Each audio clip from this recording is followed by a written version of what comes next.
Haleluya. Kita melanjutkan pengajarannya. Kita sedang belajar Torah, memasuki kitab Bilangan pasal ke-7. Kita akan baca ayat 1 sampai ke 17 ya. Kita akan baca semua ayat ini, tapi nanti di rumah saudara baca semua ya. Bilangan pasal 7 ini sampai ke ayat berapa ini? 89. Tapi kita baca sampai ayat ke 17 ya. Bilangan 7 ayat 1 sampai 17 kita akan baca bersama sebagaimana tertulis di depannya. Kita baca bersama 3-4. Dan terjadilah pada hari Mose telah selesai mendirikan tabernakel. Dia mengurapinya dan mengeduskannya dengan segala perabotnya. Dan mesbahnya dengan seluruh perkakasnya. Dia mengurapi semuanya itu serta mengeduskannya juga. Dan para pemimpin Israel, yaitu kepala-kepala keluarga leluhur mereka, datang mendekat. Mereka lah para pemimpin suku. Mereka inilah yang mengepalai orang-orang yang terbilang jumlahnya. Dan mereka membawa persembahan mereka ke hadapan Yahweh. 6 kereta tertutup dan 12 kawanan lembu. 1 kereta untuk setiap 2 orang pemimpin. Dan seekor lembu untuk setiap pemimpin. Dan mereka mempersembahkannya di depan tabernakel. Dan berfirmanlah Yahweh kepada Mose dan mengatakan, ambillah itu dari mereka agar hal-hal itu dapat berguna untuk mengerjakan pelayanan di kemah pertemuan. Dan haruslah engkau memberikan semua itu pada orang Lewi. Masing-masing orang sesuai dengan pelayanannya. Dan Mose mengambil kereta-kereta dan lembu-lembu itu dan memberikannya kepada orang-orang Lewi. Dia memberikan 2 kereta dan 4 ekor kawanan lembu kepada keturunan Gerson sesuai dengan pelayanan mereka. Dan dia lalu memberikan 4 kereta dan 8 ekor kawanan lembu kepada keturunan Merari sesuai dengan pelayanan mereka di bawah pimpinan Itamar, anak Imam Harun. Namun kepada keturunan Kehat dia tidak memberikan apa-apa, karena pelayanan tempat kudus ada pada mereka. Mereka harus memikul dengan pundak.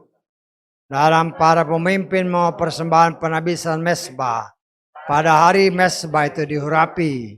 Dan para pemimpin itu membawa persembahan mereka ke depan mesbah. Dan Yahweh berfirman kepada Mose, seorang pemimpin secara bergantian setiap hari haruslah mempersembahkan korban mereka untuk penabisan mesbah itu. Dan dia membawa persembahannya pada hari pertama adalah Nahason anak Aminadab dari suku Yehuda.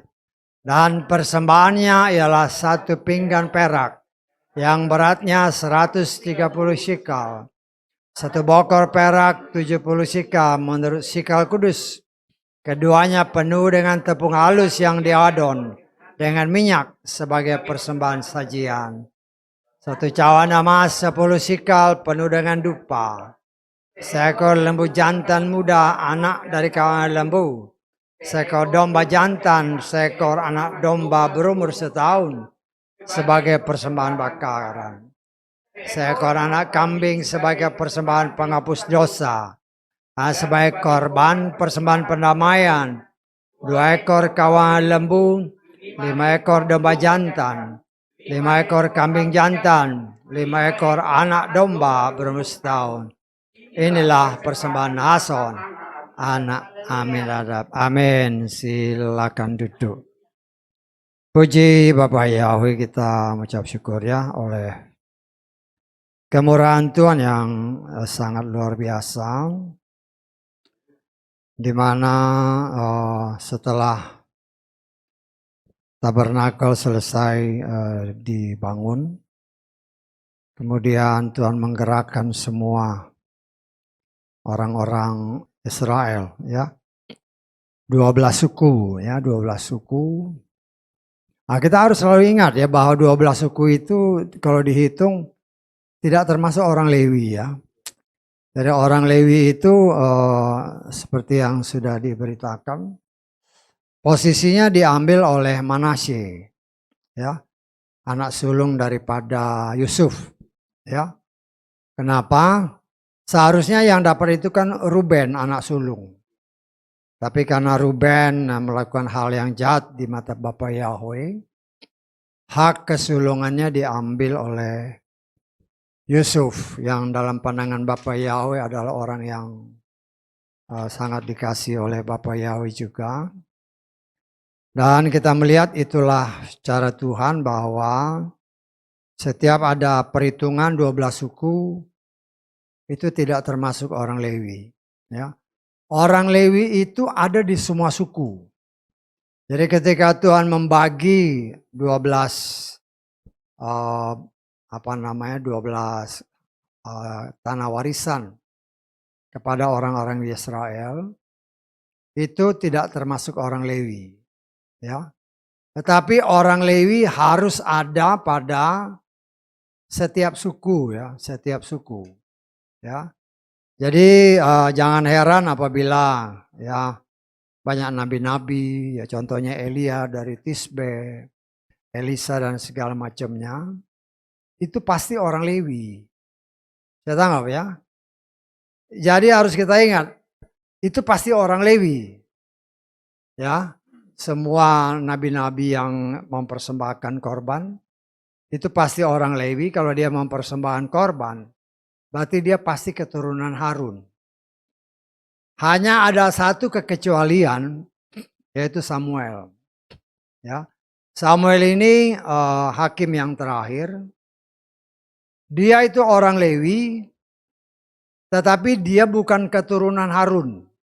Ya, dia bukan keturunan Harun, tetapi karena Eli pada zamannya itu dia berdosa di hadapan Tuhan, sehingga Eli membesarnya dan anak-anaknya karena murka Tuhan, walaupun sudah diperingatkan, tetapi tidak berubah, akhirnya Tuhan binasakan. Ya. Jadi Imam Eli dan anak-anaknya dibinasakan Tuhan dan diganti dengan Samuel. Ya. Samuel orang Lewi, tapi dia bukan keturunan imam. Dan itu hanya bisa diganti oleh Tuhan, bukan oleh orang lain. Kenapa? Karena Tuhan yang bikin undang-undangnya, ya Tuhan bisa merubahnya.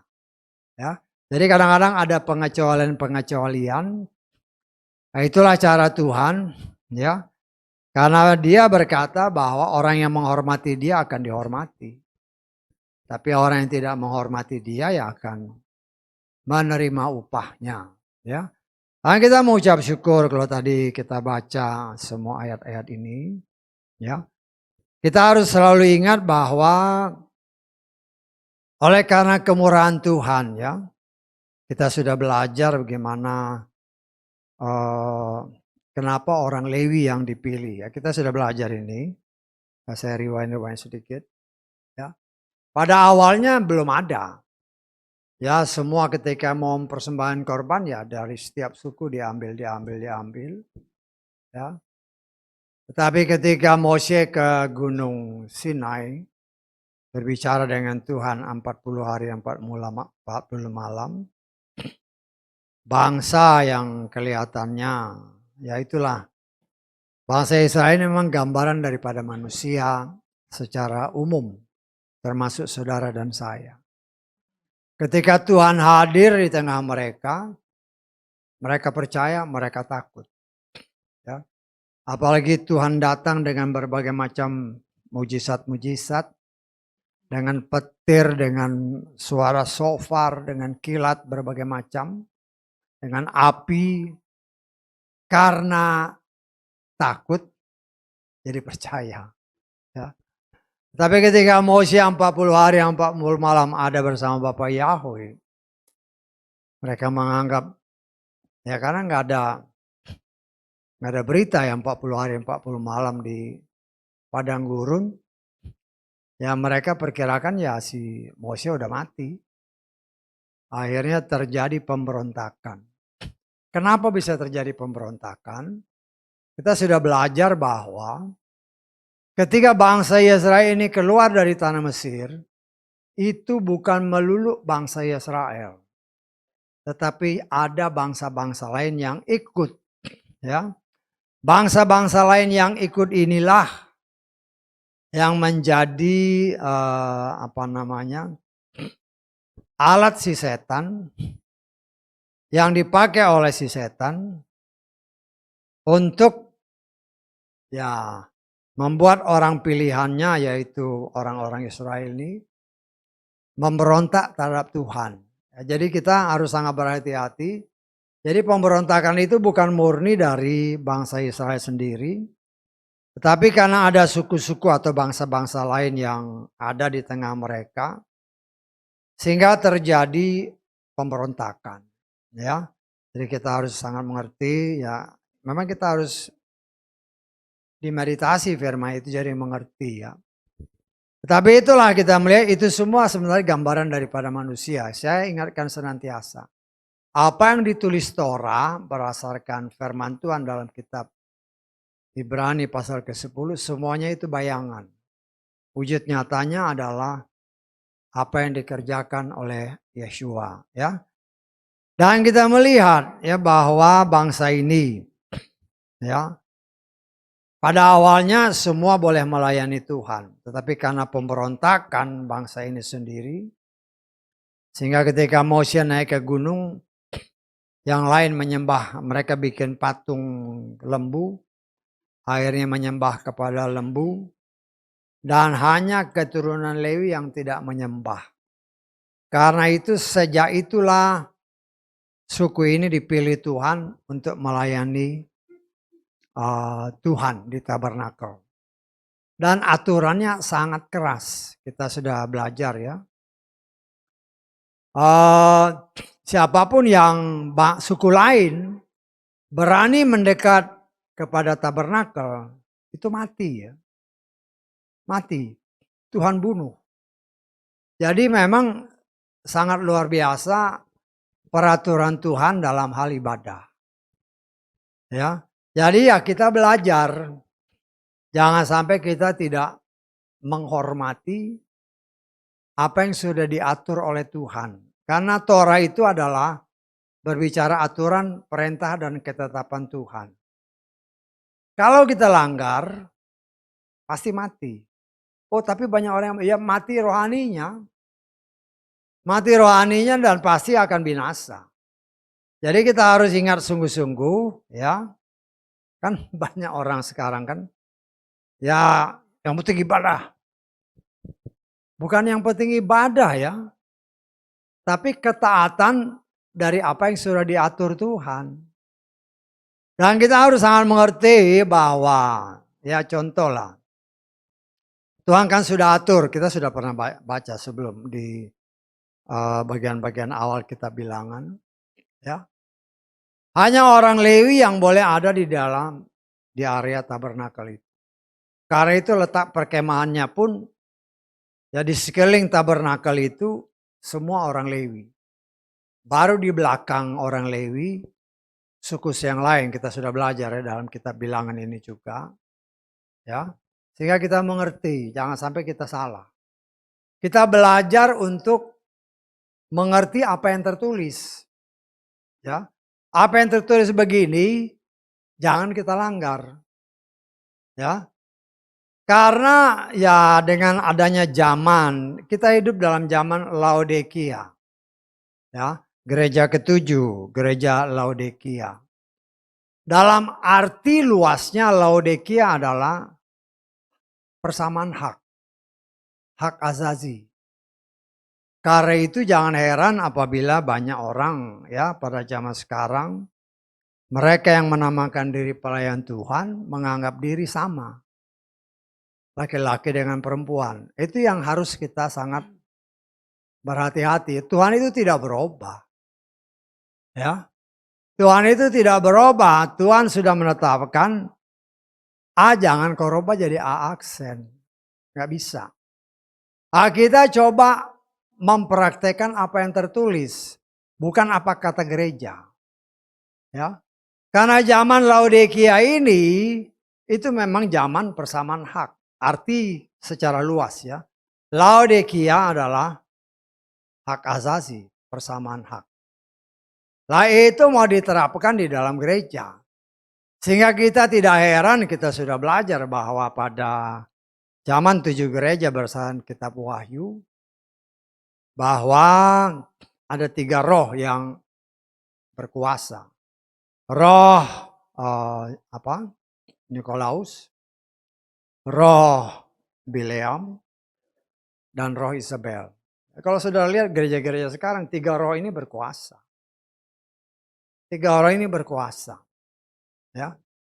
Ada gereja-gereja yang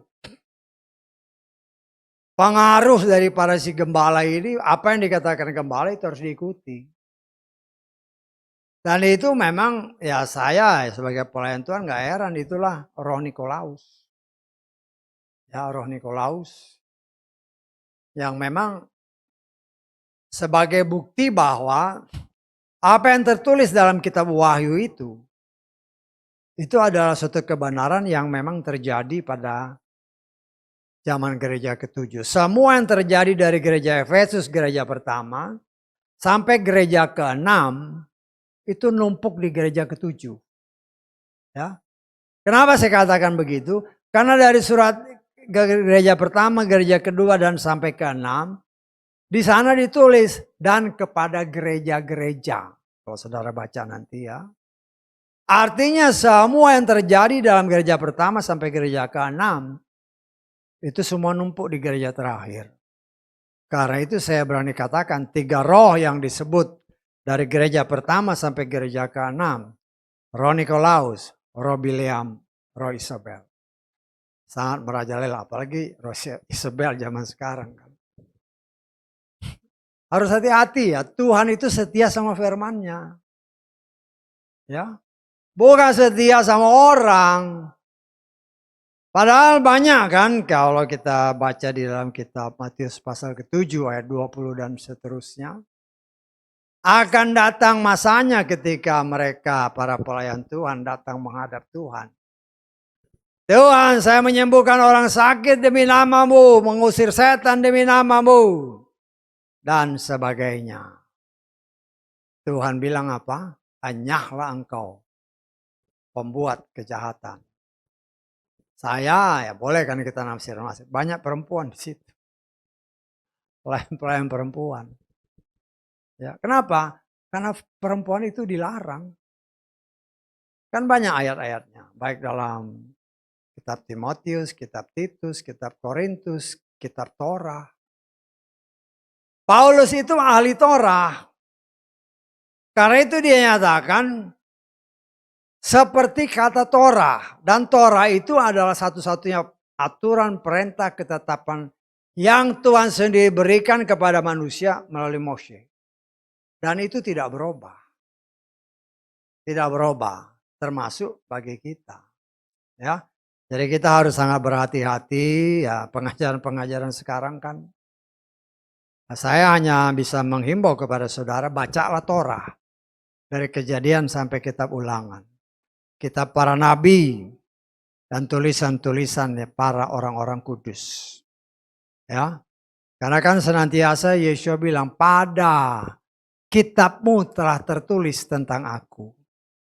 Nah itu tentang Yesua yang harus kita pelajari dengan sungguh-sungguh. Karena 3 roh ini sangat merajalela sekarang. Karena itu ya kita sebagai anak saya, sebagai pelayan Tuhan, hanya coba memberikan arahan-arahan aja. Tapi keputusan itu kan pada setiap pribadi. Saya nggak bisa mengawasi semua orang. Bahkan saya juga harus mengawasi diriku sendiri. Jangan sampai saya salah dalam memberitakan firman. Memang risikonya besar. Setiap pelayan Tuhan yang mau memberitakan apa yang tertulis tanpa mau ya main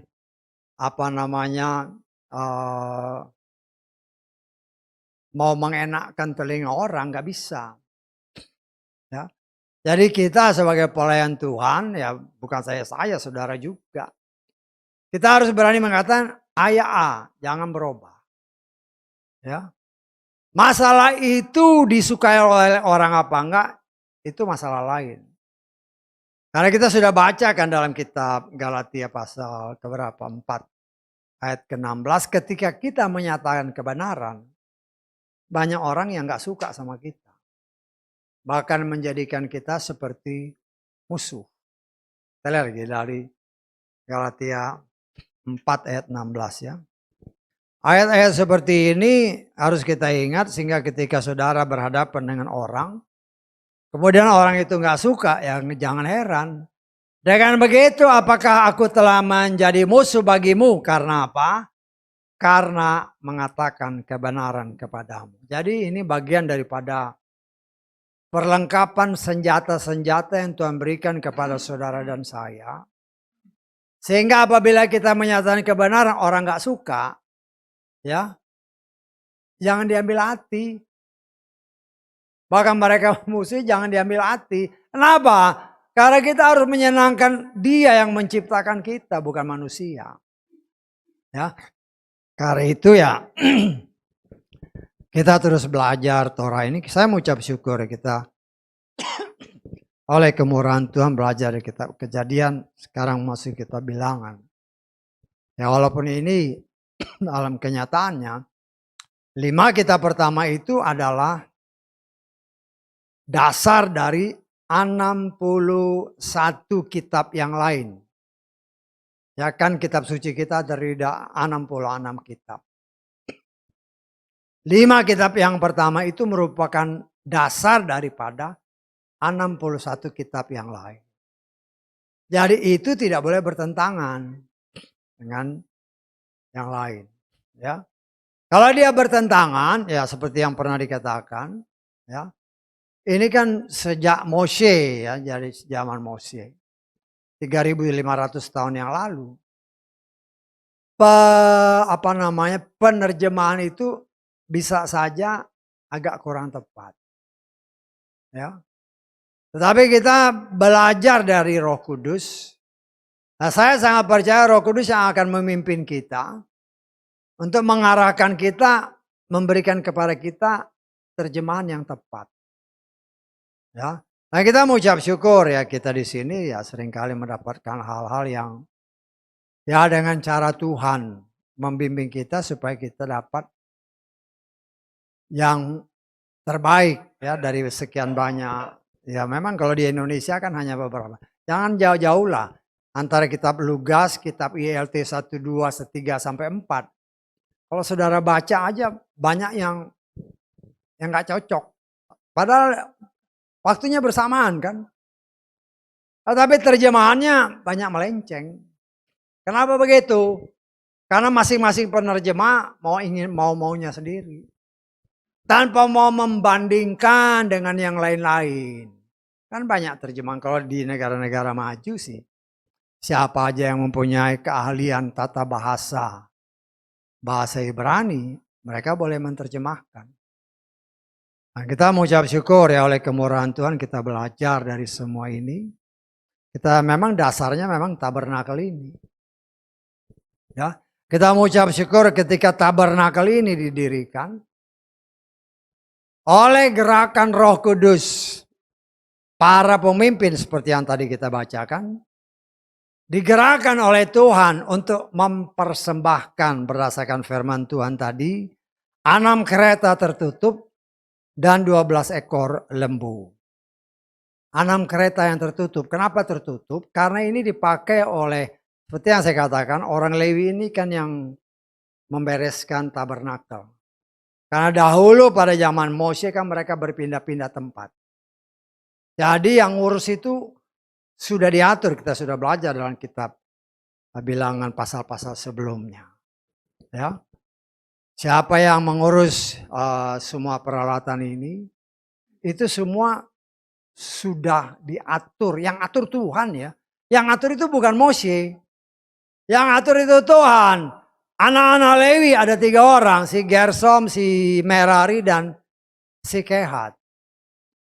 Tetapi di dalam kenyataannya karena imam besar adalah bagian daripada anak Kehat. Kan si Lewi punya 3 anak. Gersom, Merari, dan Kehat.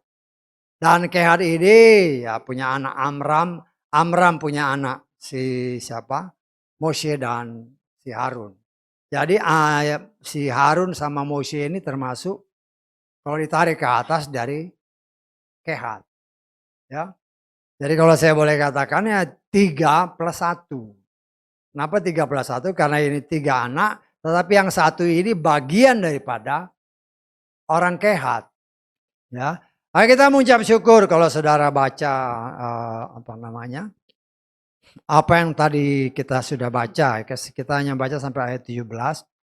Tetapi ayat-ayat selanjutnya dikatakan tadi ya bahwa di dalam keturunan Gersom dia mendapatkan pertama di sini orang dari keturunan Gersom dia mendapatkan 4 kereta dan 8 ekor lembu. Ya, jadi kita harus lihat ya jumlahnya itu harus persis. Ya, kenapa hanya Gersom dan Merari yang dapat? Ya, karena mereka inilah yang membereskan semua kemah, baik kita sudah belajar ada papan-papan, ada tenda-tenda, ya, ada mesbah korban bakaran segala macamnya itu. Tetapi khusus untuk orang Kehat, ya memang si Moshe ini dari orang Kehat. Dan mereka ini keturunan imam ini si anak-anak Harun. Kita sudah belajar dalam kitab Bilangan sebelumnya. Ya. Ketika di dalam ruang kudus dan ruangan maha kudus. Ketika mereka mau pindah. Maka imam ini membereskan lebih dahulu baik tabutnya.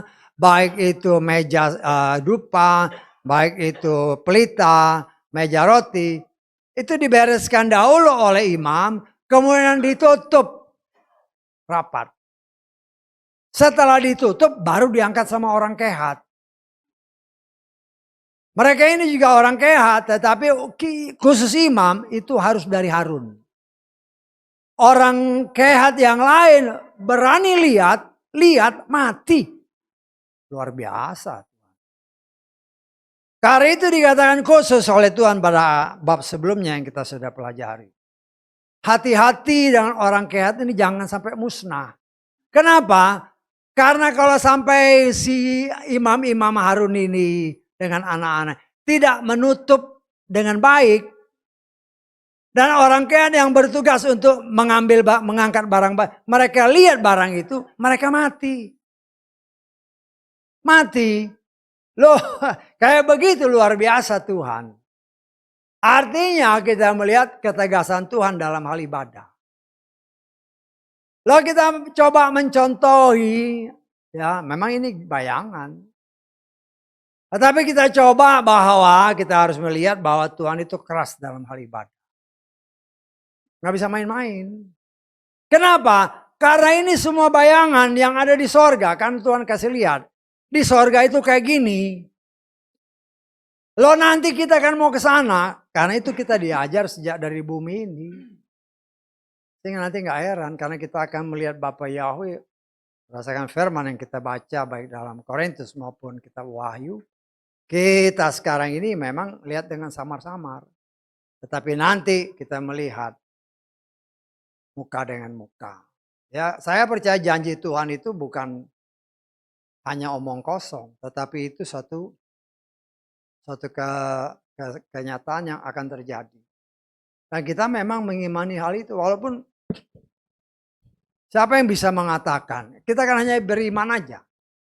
Kalau sudah mati kita masuk surga, kita tahu dari mana? Kan kita nggak tahu. Tetapi kita beriman, kita percaya kalau toh aku harus mati sesuai waktu Tuhan. Aku pasti dibawa oleh malaikat kepada Bapa Yahweh. Loh kan kita nggak tahu pasti. Nah itulah iman. Iman artinya percaya walaupun belum lihat. Belum jadi kayak, loh kalau orang sudah mati bagaimana kita tahu kita masih masuk surga. Tetapi kita beriman karena ada tertulis ketika Lazarus si miskin. Dia mati, malaikat surgawi yang jemput. Jadi itu suatu iman yang memang sekarang ini sedang Tuhan bentuk dalam kehidupan saudara dan saya, agar itu bukan angan-angan, bukan hanya asal omong kosong, tidak. Itu sesuatu yang pasti terjadi. Walaupun ya, saya kan juga nggak bisa bilang pasti, loh sesuai ada tertulis pasti. Kenyataannya ya kalau sudah mati bagaimana kita lihat dia masuk surga apa enggak. Bisa tahu nggak maksud saya? Tetapi kita bagaimana bahwa ketika kita, ya kalau sudah diangkat rame-rame nggak apa-apa, tapi kalau udah satu persatu, kita percaya bahwa roh ini kembali kepada Bapa Yahweh. Nah itulah yang kita imani dan itu hanya akan terjadi apabila kita benar-benar hidup sesuai kehendak. Karena ada tertulis dalam kitab Lukas. Si kaya yang tidak melakukan kehendak Tuhan, ketika dia mati, dia langsung dikubur. Dan di alam kubur, dia mengalami penyiksaan. Tetapi si miskin, si Lazarus, tidak bilang dia dikubur ya. Jadi perhatikan gak itu? Kan gak ada ayat yang mengatakan bahwa Lazarus ya memang pasti dia dikubur. Tapi Tuhan hanya mau mengingatkan bahwa kita harus mengimani bahwa orang yang hidup di dalam Tuhan, rohnya langsung diangkat Tuhan. Ya. Jadi kita coba meneliti firman Tuhan itu, apa sih bedanya? Sama-sama mati. Kita lihat aja lagi ya. Di dalam Lukas pasal 16. Ayat ke 22. Terjadilah bahwa orang miskin itu meninggal dan dia dibawa oleh malaikat ke pangkuan Abraham. Ayat selanjutnya, orang kaya itu juga meninggal. Tapi dia dikubur. Bisa ditangkap maksudnya? Tuhan mau kasih lihat memang ada beda. Walaupun ya kita percayalah si miskin ini pasti juga dikubur. Tetapi kok kenapa begini? Nah saya mengimani bahwa sesuai firman Tuhan untuk mencelikan mata kita bahwa ada perbedaan antara orang yang benar-benar mau hidup di dalam Tuhan, walaupun menderita di dunia. Ketika dia meninggal, dijemput sama malaikat. Kenapa dijemput? Karena Lazarus nggak tahu jalannya. Bisa tangkap maksud saya? Karena dia nggak tahu jalannya, dijemputlah sama malaikat ke tempat yang sudah disiapkan. Elia juga, kenapa dijemput? Karena Elia nggak tahu tempatnya. Karena itu dia dijemput sama kereta. Loh kalau Yesua dia yang punya sorga, nggak perlu dijemput ya naik aja. Bisa tangkap? Kan hal-hal seperti itu kelihatan sepele, tapi enggak, kita harus perhatikan apa bedanya. Karena itu kita saat ini sedang diajar oleh Tuhan. Memang kalau saudara baca ayat-ayat yang tadi kita baca, tugas-tugas orang Lewi ini ketika Tuhan menggerakkan orang Israel untuk mempersembahkan kereta, mempersembahkan lembu, ya. Tuhan berikan hikmat kepada si Mose, ini harus dibagi begini. Kenapa? Karena orang keturunan Gersom dan keturunan Merari, dia membereskan semua alat. Tetapi orang Kehat, dia nggak boleh pakai kereta. Harus dipikul. Dipikul. Tuhan setia kepada apa yang dia perintahkan. Sehingga ketika kurang lebih 500 tahun kemudian setelah Mose, Daud melihat kan, waduh, tabut ini.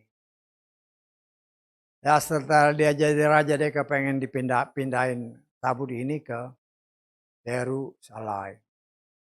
Dia siapin kereta, dia siapin segala macam. Kenapa? Ya itulah karena para imam, karena mau menyenangkan si raja, Daud itu kan raja berkuasa. Daud bilang bikin kereta lembu yang masih baru mungkin. Yang ikut aja. Padahal seorang imam dia tahu persis. Tabut itu nggak boleh ditaruh di kereta. Harus dipikul. Tetapi para imam ya diem aja. Akibatnya fatal. Ya. Ketika kereta itu oleng. Ya si Usa mau mencegah supaya jangan tabut ini jatuh. Pegang mati. Ya kita nggak tahu ya, saya pikir mungkin hangus ya. Kebakar. Kan Nadab dan Abihu salah mempersembahkan membawa api asing, langsung mati dibakar sama api Tuhan. Ya mungkin si Usa ini sama juga. Kenapa itu terjadi? Karena imamnya hanya mau menyenangkan hati raja. Nggak mau ngomong sama raja, nggak boleh begini. Harus dipekul sama imam. Tuhan bukan setia kepada apa yang diomongkan manusia, apa yang tertulis. Karena para imam cuma diam aja, akhirnya membiarkan si Daud melakukan apa kehendaknya. Berakibat fatal, ada yang mati. Nah kita belajar. Saya sebagai pelayan Tuhan ya kita sama-sama belajar. Saya belajar, kita coba praktekkan. Ya. Nah kalau nanti saudara baca semua ayat dari 18 sampai selesai. Ya. 12 suku. Semua korbannya sama. Semua korbannya sama kalau tadi kita bacakan dari pemimpin pada hari pertama itu suku Yehuda mempersembahkan. Semua sama. 12 suku. Tidak ada yang lebih, tidak ada yang kurang. Walaupun jumlah orangnya berbeda-beda. Memang suku Yehuda ini kalau kita baca di dalam ketika mereka dihitung jumlahnya.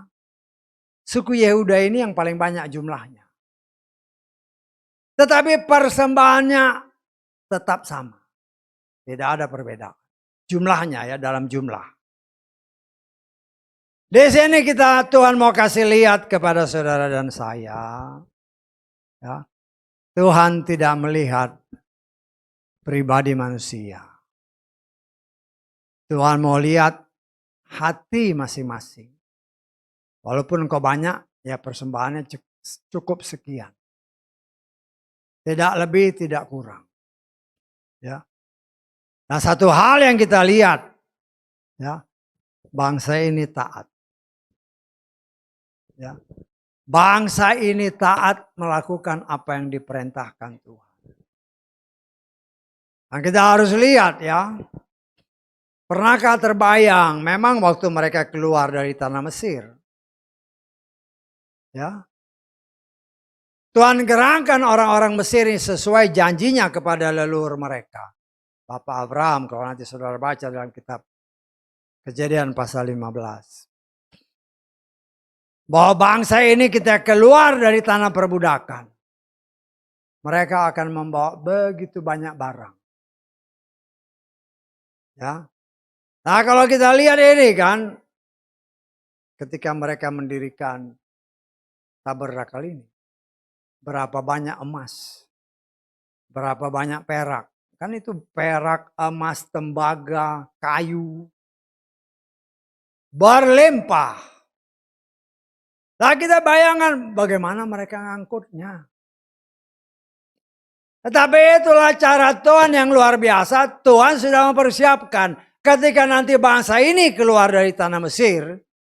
Bangsa ini tidak kenal Tuhannya lagi. 400 tahun mereka diperbudak. Mereka nggak kenal siapa itu Yahweh. Karena itu ketika Bapak Yahweh turun untuk membebaskan umatnya. Sesuai janjinya kepada leluhur mereka yaitu Bapak Abraham. Setelah 400 tahun mereka akan dibebaskan. Ya.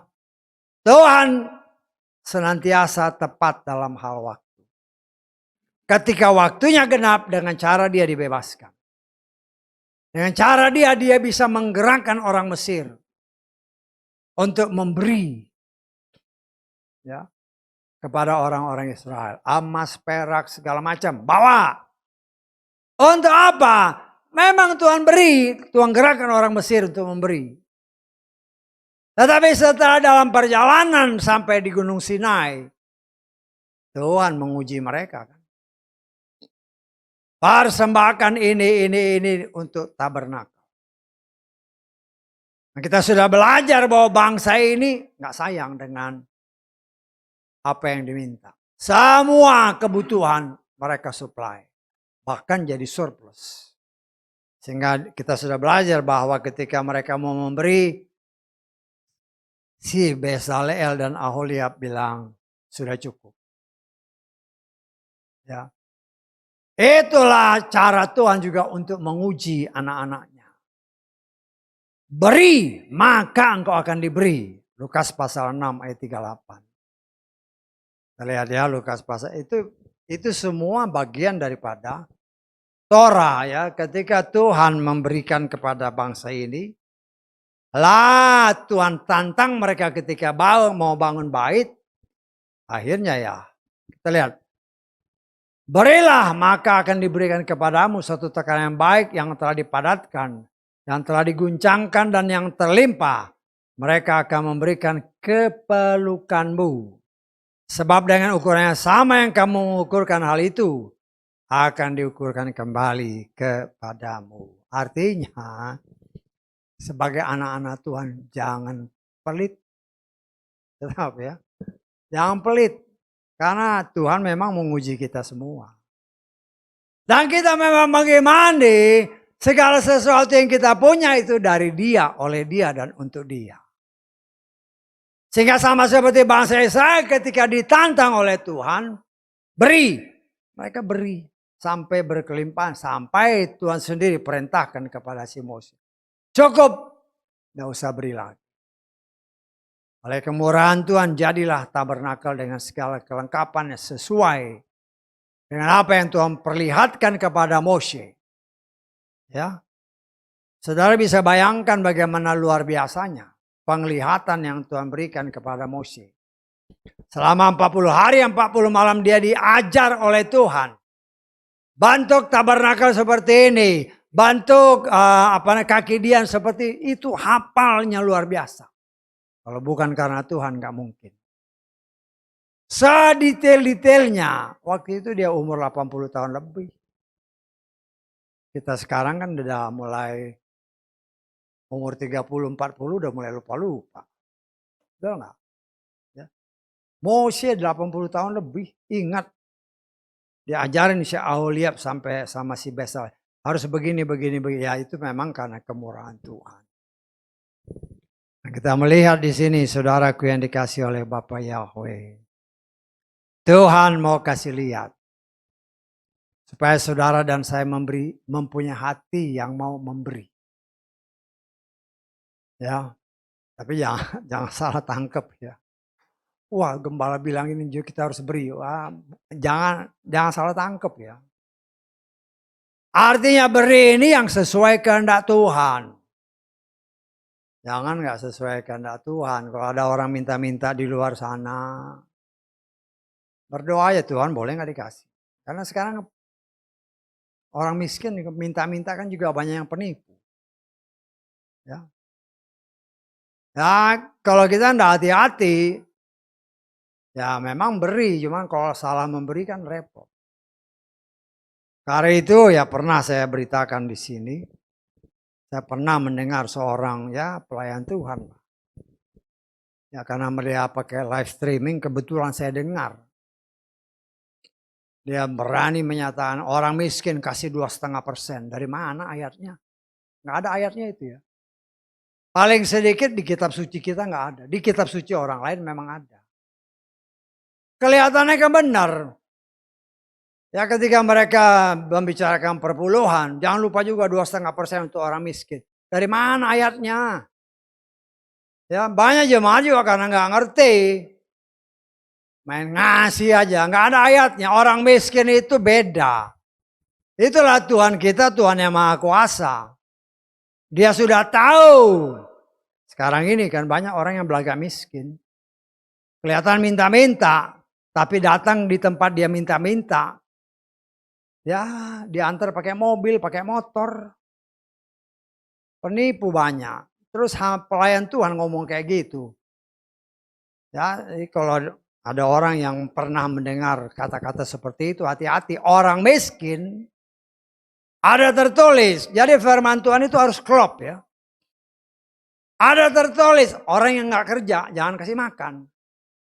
Termasuk orang miskin. Orang miskin itu bisa karena malas.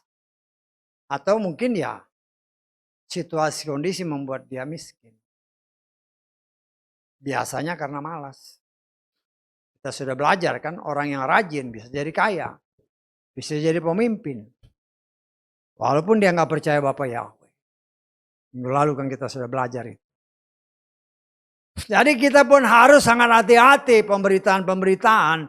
Memang hamba Bapak Yahweh. Cuman memberitakan asal cuap aja. Orang miskin, ya kita sudah belajar. Firman Tuhan menyatakan. Ya, kalau engkau punya ladang, jangan dihabisin ladangmu. Sisakan sedikit-sedikit. Itu buat orang miskin. Artinya orang miskin, dia harus kerja untuk dapat makanan. Contoh seperti si Ruth, ya Ruth saudara tahu kan, Ruth si Boas itu kan. Ketika si Ruth datang dengan mertuanya kembali ke tanah Israel. Si Ruth walaupun dia, kalau saya nggak salah dia orang Moab. Tapi dia setia kepada mertuanya. Dia cari makanan. Dia pergi ke ladang orang yang sedang panen. Nah mereka memang itu suatu bukan tradisi ya, tapi itu kewajiban. Supaya orang-orang ini ketika melihat ada orang yang dapat dikatakan miskin, mau memberi, mau ngasih sesuatu, ladangnya itu jangan dihabisin. Ya, kita baca lagi lah ya. Kita baca di dalam Imamat 23 ayat 22. Dalam menuai hasil ladangmu, engkau tidak boleh memanen habis sampai pinggir ladangmu saat kamu menuai. Engkau tidak boleh mengumpulkan sisa-sisa panenmu, karena kamu harus meninggalkannya bagi siapa? Orang miskin dan pengembara. Jadi kalau kau dengar pelayan Tuhan bilang 2,5% untuk orang miskin, saya cuma berpikir jangan-jangan orang ini punya latar belakang dengan agama lain. Agama lain, kitab suci lain memang disebut. Tapi di kitab suci kita nggak ada ayatnya. Jangan sampai ketipu. Itu model-model Hamasya palsu itu asal memberitakan firman seenaknya. Nah sayangnya jemaat ya mentalan aja. Karena itu saya terus terang mengatakan.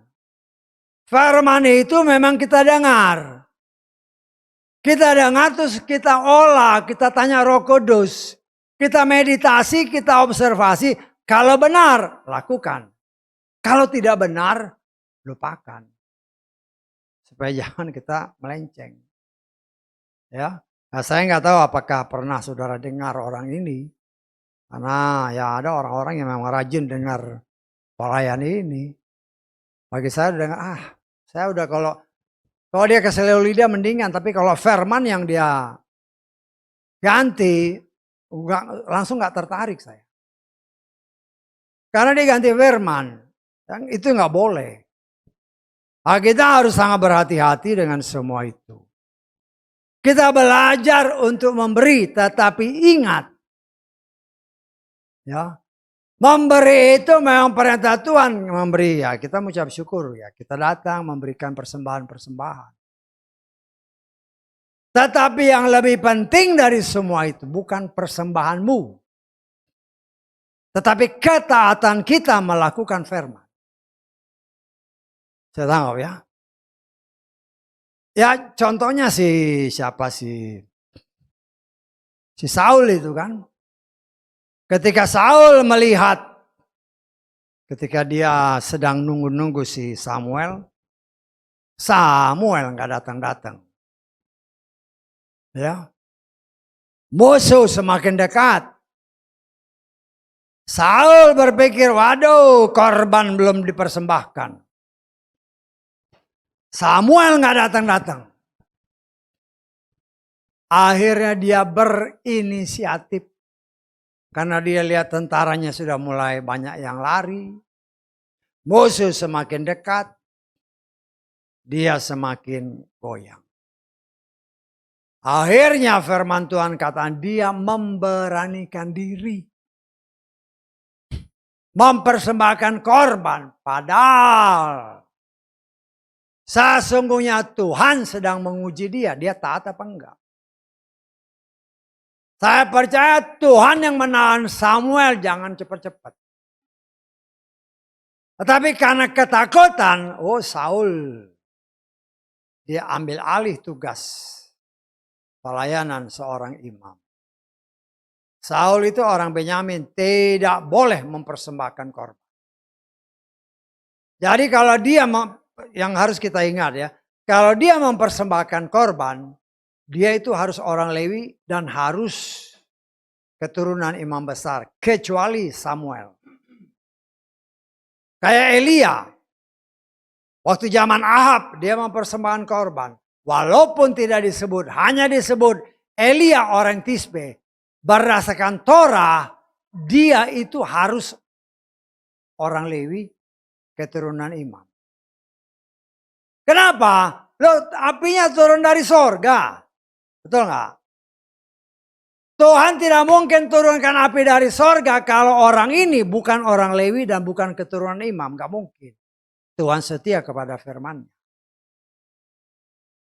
Dan hal inilah yang tidak dilihat oleh si Saul. Yang penting aku korbankan persembahan. Menyenangkan hati Tuhan. Lah inilah yang banyak terjadi dalam kehidupan. Yang penting kita ibadah. Menyenangkan hati Tuhan. Engkau tidak layak, engkau lakukan. Bagaimana? Nggak bisa. Bisa tanggung sama saya. Ya. Saul itu tidak boleh. Jadi apapun tidak boleh. Sehingga walaupun dia mempersembahkan korban, jangan harap diterima Tuhan. Karena itu Samuel berkata, kita lihat ya di dalam 1 Samuel 15.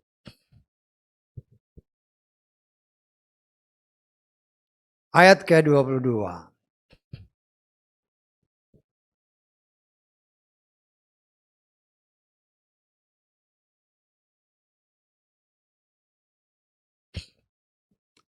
Samuel berkata, apakah Yahweh senang dengan persembahan-persembahan bakaran dan korban-korban persembahan? Sama seperti menaati suara Yahweh. Ketahuilah, perhatikan ayat ini. Menaati lebih baik daripada mempersembahkan korban. Mendengarkan lebih baik daripada lemak domba jantan. Artinya, ya, ibadah sih ibadah. Tapi benar nggak? Kalau nggak benar, lo ini kan ayatnya jelas. Engkau melakukan ibadah, tapi tidak sesuai dengan aturan. Ya nggak bisa. Jangan kira Tuhan senang. Ya banyak kan, apalagi anak-anak muda kan. Wah. Joget-joget di mimbar. Di podium gitu kan. Nah ini yang harus sangat kita hati-hati. Ya. Ya kita kan sering lihat di firman Tuhan kan. Ya memang ini jadi suatu pergumulan. Tapi firman ya tetap firman. Gak bisa kita merubah firman. Yang bisa merubah firman itu hanya Tuhan. Kita gak bisa. Dan Tuhan itu setia sama firman-Nya. Kita sudah baca kan dalam kitab Timotius. Tuhan setia kepada firman dan firman itu tinggal tetap tidak berubah sampai selamanya. Orang banyak, ya perempuan-perempuan berkhotbah. Loh, firman Tuhan bilang perempuan jangan berkhotbah.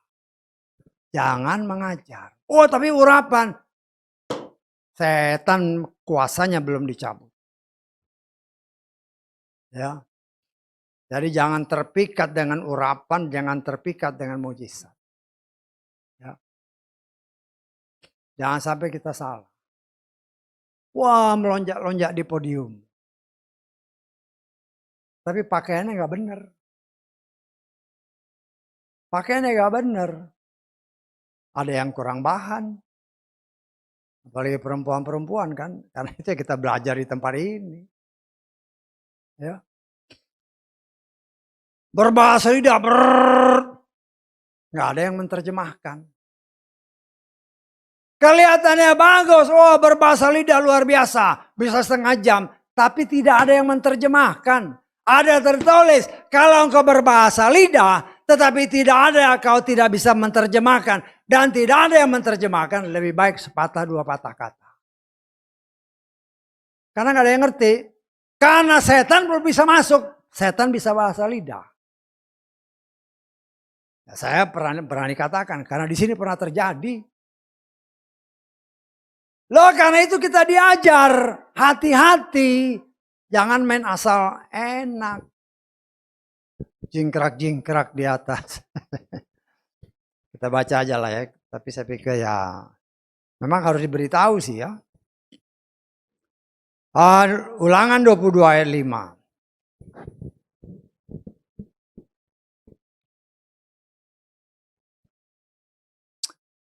Janganlah ada barang milik seorang pria pada seorang wanita ataupun seorang pria mengenakan pakaian wanita, sebab setiap orang yang melakukan hal ini adalah kekejian bagi Yahweh. Saudara baca ini, saya baca Lugas ya.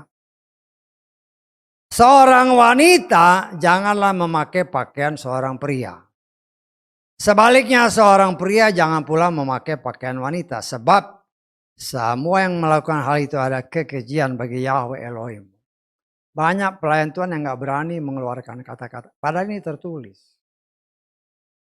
Ya, bukan berarti ya kalau pelayan Tuhan tidak berani beritakan, membiarkan, kan di sana dikatakan ya, dikatakan oleh firman Tuhan melakukan kekejian. Engkau nyanyi-nyanyi, engkau teriak-teriak, tapi pakaianmu itu keji di hadapan Tuhan. Lalu bagaimana? Apa itu diterima? Tuhan setia sama firman-Nya.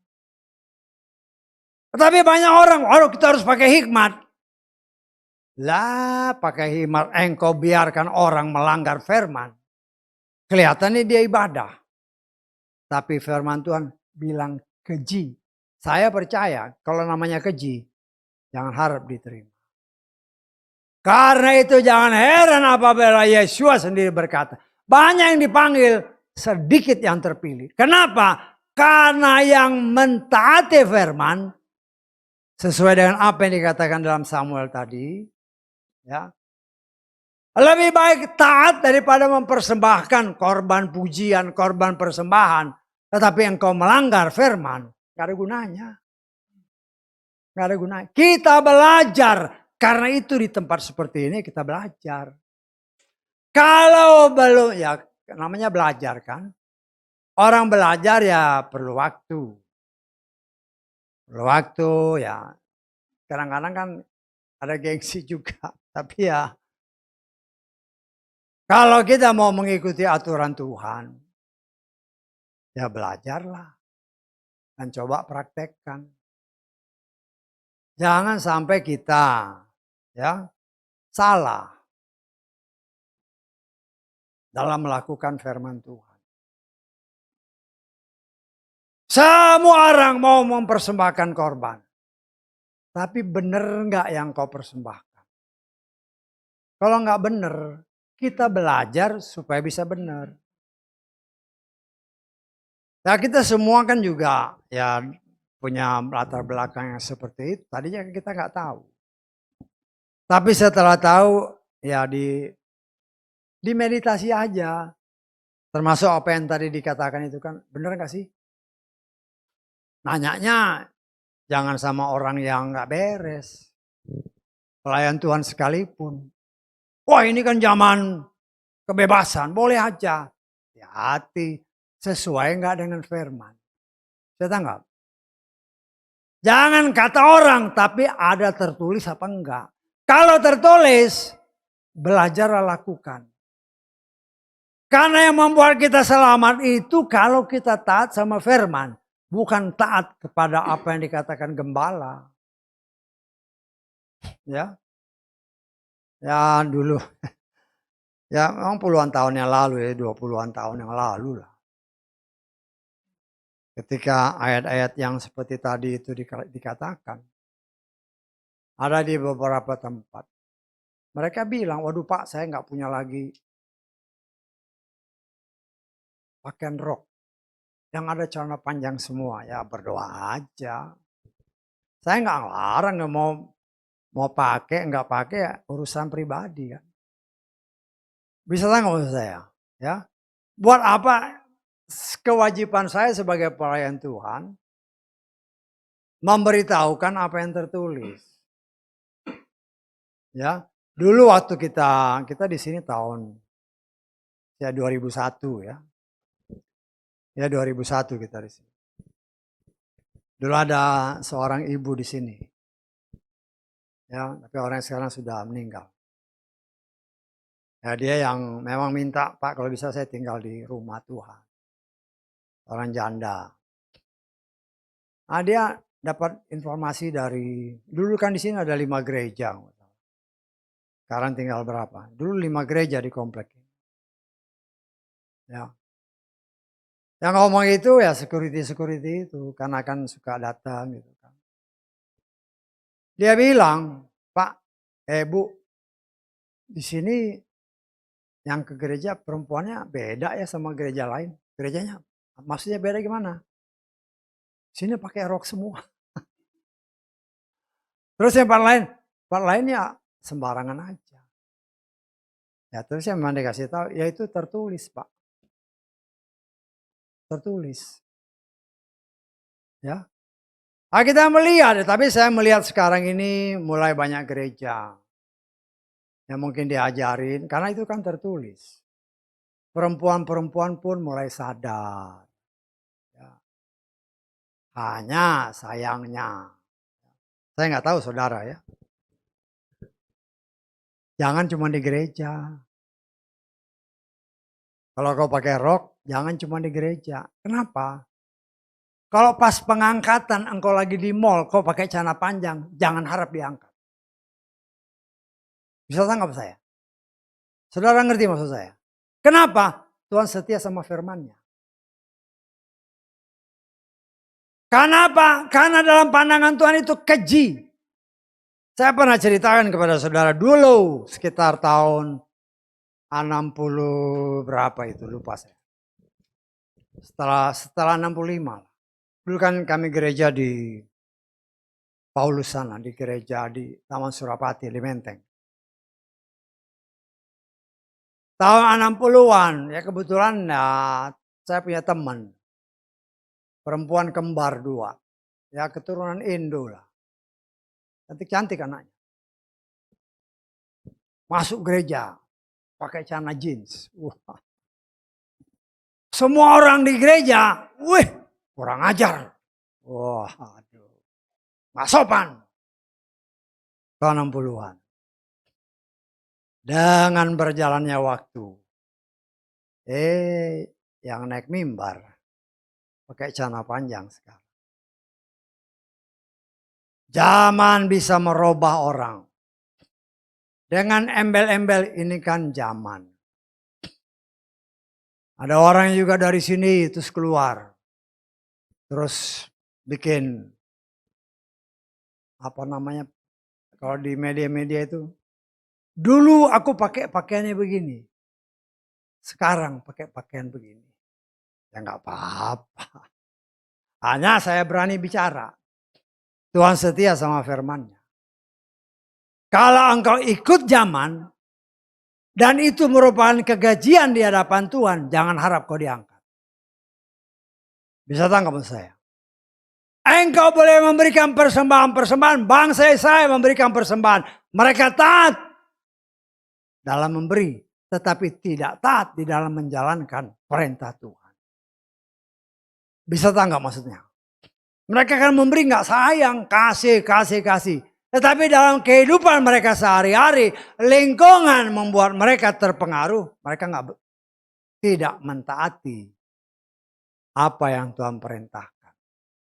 Mereka ikut apa yang ditawarkan oleh dunia, lingkungan di mana mereka berada.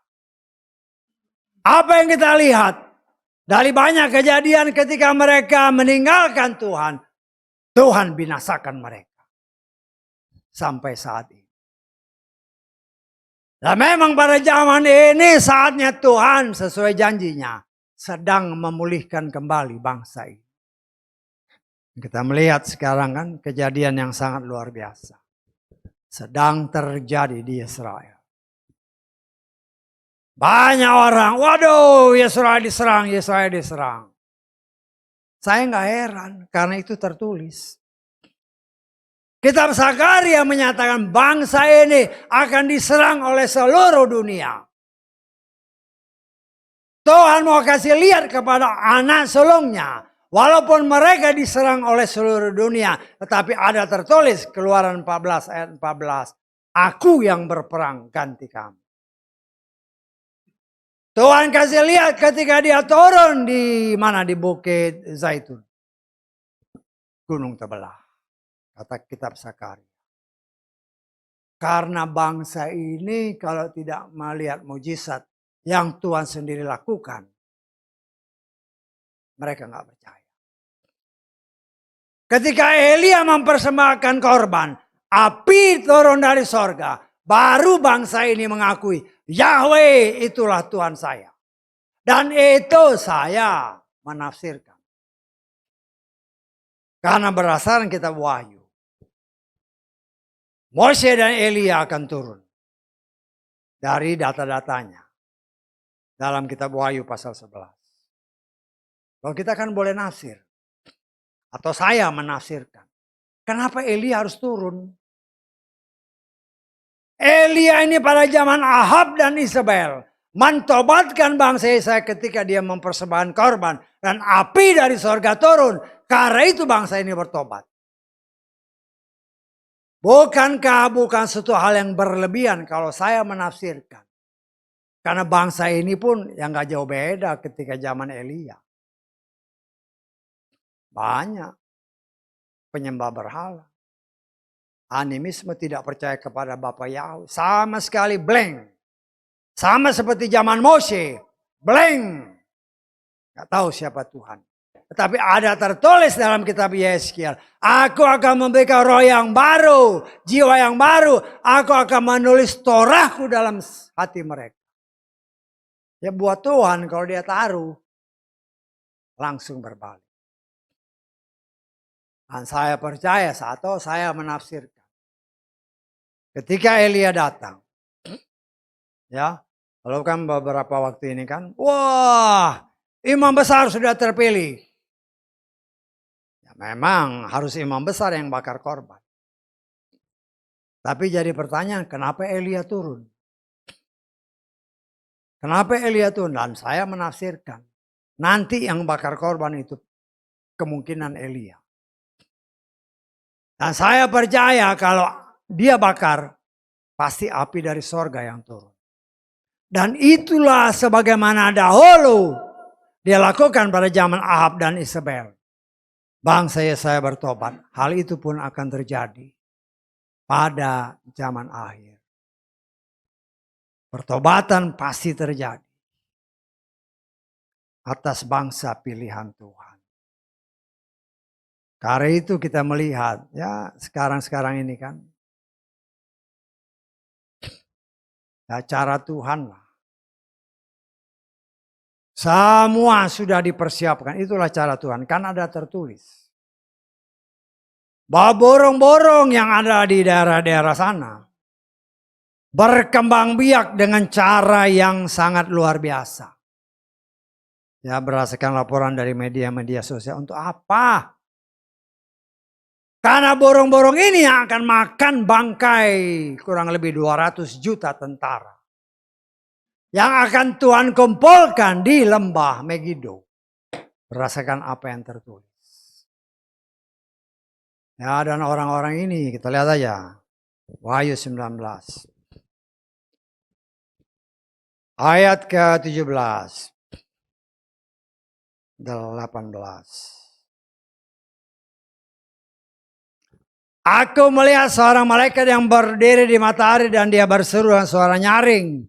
Sambil berkata kepada semua burung yang berterbangan di tengah langit. Marilah dan berkumpullah bersama dalam perjamuan besar Elohim. Perhatikan. Supaya kamu dapat memakan daging para raja. Daging para panglima. Daging para pahlawan. Daging kuda-kuda dan mereka yang duduk di atasnya. Dan daging semua orang. Baik orang merdeka maupun hamba, baik kecil maupun besar. Nah, ini akan terjadi. Ya. Firman Tuhan kita baca. Akan datang saatnya sungai Efrat kering. Orang di luar, oh sungai Efrat kering. Berarti air zaman. Mereka nggak ngerti. Karena kitab suci mereka tidak tertulis. Tetapi di sini tertulis. Sungai Efrat kering dan membuat bangsa-bangsa dari sebelah timur bisa masuk ke tanah Israel, menggenapkan apa yang telah dinubuatkan Tuhan melalui Zakaria, bahwa Israel akan diserbu oleh seluruh dunia. Kita baca Wahyu 16 mulai ayat 12.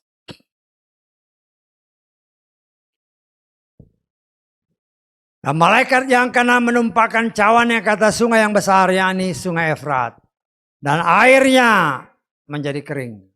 Sehingga jalan bagi raja-raja dari terbitnya matahari dapat dipersiapkan. Dan aku melihat dari mulut naga dan dari mulut binatang buas itu. Dari mulut nabi palsu itu keluar 3 roh jajis serupa katak. Untuk pergi kepada raja-raja di bumi dan seluruh penduduk bumi guna mereka. Guna mengumpulkan mereka dalam peperangan hari itu. Hari besar Elohim penguasa semesta. Karena mereka adalah roh-roh jahat yang mengadakan tanda-tanda. Lihatlah, aku akan datang bagian pencuri. Berbahagialah mereka yang berjaga-jaga. Dan memelihara jubahnya sehingga dia tidak berjalan telanjang. Dan mereka melihat aib ketelanjangannya. Perhatikan ini. Dan dia akan mengumpulkan mereka di tempat yang disebut dengan dalam bahasa Ibrani Har-Megido, atau yang seringkali kita kenal Armageddon. Sungai Efrat kering supaya bangsa-bangsa dari sebelah timur bisa masuk ke tanah Israel. Kita baca Wahyu 9 ayat ke-16. Wahyu 9 ayat 16. Dan jumlah bala tentara berkuda itu ada 20.000 laksa, dan aku mendengar jumlah mereka. 20.000 dikali 10.000, 200 juta tentara. Tapi Wahyu 19 tadi itu jadi makanan burung-burung. Nah, kalau saudara baca dalam kitab Zakaria jelas tertulis. Tuhan setia kepada janjinya. Keluaran 14 ayat 14. Aku yang akan berperang ganti kamu. Kamu diam aja. Jadi kalau sekarang semua bangsa mulai menjauhi Israel. Bangka ke Inggris kemarin kan. Perancis sama apa lagi. 3 negara. Nggak usah heran. Nggak usah heran. Karena apa yang tertulis itu harus digenapi. Tapi tugas kita adalah kita melihat tanda-tanda ini, koreksi diri. Kalau waktunya tiba, aku siap enggak? Siap enggak? Karena keselamatan itu adalah urusan pribadi. Filipi pasal kedua ayat ke berapa? 12 kita lihat. Maka dari itu, hai kekasihku, sebagaimana kamu telah senantiasa taat, bukan hanya seperti dalam kehadiranku, tetapi sekarang lebih jauh lagi dalam ketidakhadiranku. Perhatikan, kerjakanlah keselamatanmu sendiri dengan takut dan gentar. Artinya, saya tidak bisa menyelamatkan saudara ataupun sebaliknya. Orang tuamu, kakak adikmu tidak bisa. Kerjakanlah keselamatanmu sendiri. Kita hanya akan selamat, ada tertulis. Keselamatan tidak ada dalam nama lain. Hanya dalam nama Adonai Yeshua Masiah. Apabila kita mentaati apa yang tertulis. Tuhan setia kepada firman-Nya. Engkau tidak setia, seperti yang saya katakan tadi kan. Salah sedikit mati. Tuhan gak sayang. Dahulu pada zaman Nuh. Ditafsirkan sudah ada 5 miliar orang lebih. Hanya 8 orang yang selamat. Karena Nuh orang benar. Keluarga intinya selamat. Karena itu belajar. Kita belajar sama-sama belajar. Semua yang tertulis itu ayo kita belajar lakukan. Karena itu yang menentukan keselamatan kita. Suamimu tidak bisa menyelamatkan, istrimu tidak bisa menyelamatkan, orang tuamu tidak bisa, gembalamu tidak bisa. Hanya engkau yang bisa menyelamatkan. Hanya kita yang bisa menyelamatkan diri kita apabila kita taat. Bukan korban yang kau persembahkan yang dapat menyelamatkan, tidak. Tapi apakah kita taat melakukan firman? Ya. Tuhan masih kasih lihat kepada bangsa Israel. Dalam hal memberi, semua dibuat rata. Sehingga tidak ada yang merasa lebih. Walaupun memang jumlah orang Yehuda itu yang paling banyak. Tapi Tuhan mau kasih lihat, beri sama jumlah. Bukan pemberian itu yang dapat menyelamatkan. Tetapi apakah kita taat kepada firman? Nah, kita sama-sama belajar. Saya menyadari ketika kita sebagaimana Galatia tadi. Ketika kita atau saya sebagai pelayan Tuhan memberitakan kebenaran. Banyak orang yang gak suka. Ya, dulu baru-baru kita kenal nama Bapak Yahweh kan, saya suka diundang di satu gereja di daerah Bintaro. Kebetulan ayat itu keluar. Waduh, ada ibu dokter benci sekali kalau ketemu saya. Karena dia sering pakai celana panjang. Loh kok benci sama saya? Ya. Ini firman bukan kata saya. Banyak orang yang memang gak bisa. Kenapa? Egonya, egois. Setiap pribadi ya dalam bahasa Ibrani ya kan. Ada ada isa. Alef sama sin itu ego. Keakuan kita seringkali menonjol melebihi ketaatan daripada melakukan firman. Tetapi saat ini diajar Tuhan, itu semua ego kita harus dibakar habis oleh firman. Supaya kita selamat. Ya, kita kan nggak tahu. Apakah kita bisa tahu 5 menit ke depan kita masih hidup? Nggak ada yang bisa tahu. Nggak ada yang bisa tahu. Ya. Kalau seandainya 5 menit ke depan Tuhan bilang ayo pulang. Siap nggak? Kan Ayub pasal 14 ayat 14-15. Kalau Bapak Yahweh sudah kangen dipanggil. Masalahnya bukan dipanggilnya. Masalahnya siap apa enggak. Setanggap. Karena itu setiap saat firman Tuhan kata baik atau tidak baik. Ya lakukan firman-Nya. Kita belajar. Kalau kita belum bisa, berdoa merendahkan diri. Firman Tuhan katakan ya, kan banyak firman yang kita memang belum bisa lakukan. Tetapi apabila kita belum bisa lakukan, ada tertulis rendahkan dirimu. Dengan hancur hati ngomong sama Tuhan. Tuhan aku belum bisa. Ya ngomong supaya kita dibuatnya bisa. Karena bagi saya, semua firman itu pasti bisa kita lakukan kalau mau. Tapi kalau kita belum bisa, rendahkan dirimu dengan hancur hati ngomong sama Tuhan. Orang yang dengan hancur hati datang kepada Tuhan, itulah yang dikenal oleh Tuhan.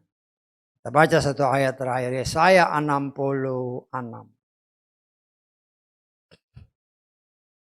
Yesaya 66 ayat kedua. Tanganku telah membuat semuanya ini, bahkan semua hal yang ada. Firman Yahweh, perhatikan. Namun kepada orang ini aku akan memandang. Kepada dia yang merendahkan diri dan yang hancur dalam roh dan yang gentar terhadap firmanku. Apabila kita belum bisa, berdoa aja. Karena itu yang menentukan kita selamat apa enggak. Berdoa dengan hancur hati. Ngomong dia Bapak kita, ngomong Tuhan, aku belum bisa lakukan ini.